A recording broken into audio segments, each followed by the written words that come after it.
Hi guys, APC members has cooked another story that nobody should intimidate the Supreme Court of Nigeria. Guys, I can remember vividly that after INEC announced the winner of 2023 presidential election, APC members said anyone that is not happy with the results should go to court.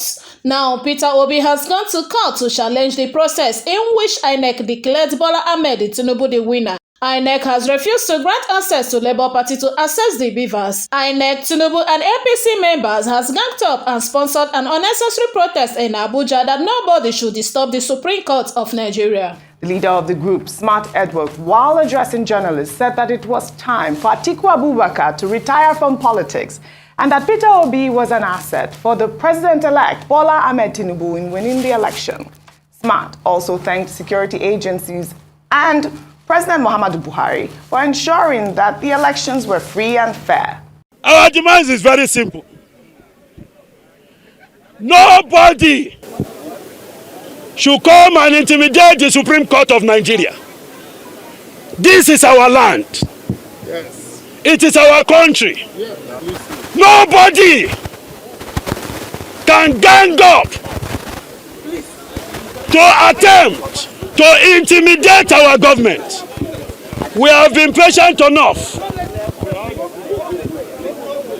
Having said this, we call on the security agents to say thank you for not doing the work that people thought you do. They thought you always rig elections. You stayed with us in this election free and fair.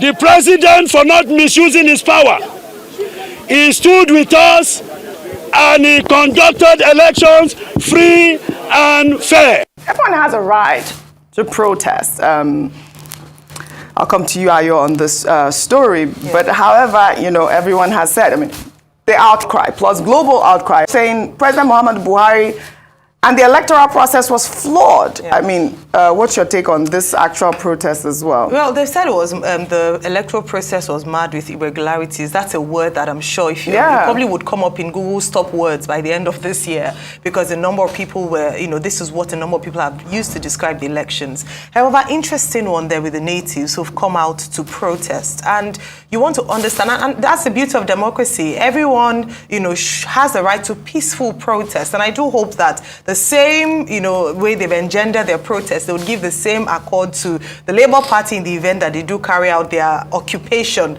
of INEC offices across the country. They do not allow them to inspect the materials alongside legal redress. But let me talk about one thing that they said, and it just speaks to how perhaps people should, you know, the understanding of our politics or elevation of people's expectations in Nigeria. They say that the Lagos state he lost, that's referring to the president-elect now, Bola Ahmed Tinubu, that he lost should have been a taboo. But the Democrat in him publicly accepted the outcome without calling for the head of anybody. Why is it a taboo? This is Lagos, if we say Lagos State does it belong to one man? Is it his family inheritance? Do you understand? So when you begin to make arguments based on statements like this, it becomes quite interesting to understand. And then they talk about the intimidation of the judiciary and judges. In what way? So people need to be careful about the narrative that they sell, because it is one word to another word, and this has the potential to cause trouble in a nation that's already where the politics is already heated. So it is important for us when we look at things like this to be careful about statements that we make, and those backing them, those sponsoring these protests, also in the interest of Nigeria, to be careful and take responsibility. All right, we'll take another story.